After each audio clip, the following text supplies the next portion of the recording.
Hi, this is Patty D. Priest. Welcome to Educate Academy as we look at Google Sheets and how to actually create a function where you pull cells from another sheet within your spreadsheet. So we're going to look at the question here that is, what is the highest amount you spent on a gift? And so I'm going to click in the cell and I'm going to click the equal sign. And I am looking for the highest, and so I'm going to use the function called max, and I'm going to put a parentheses.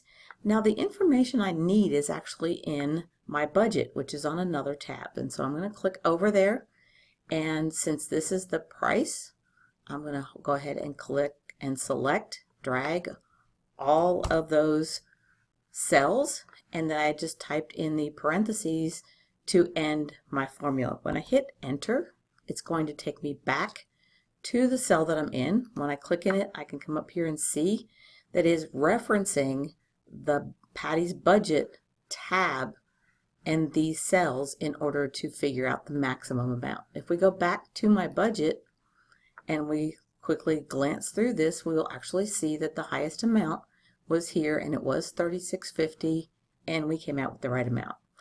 So in order to do the next one, you're going to do the same thing. I'm not going to do it for you. I'm going to let you think through it. So thank you for watching and have a great day.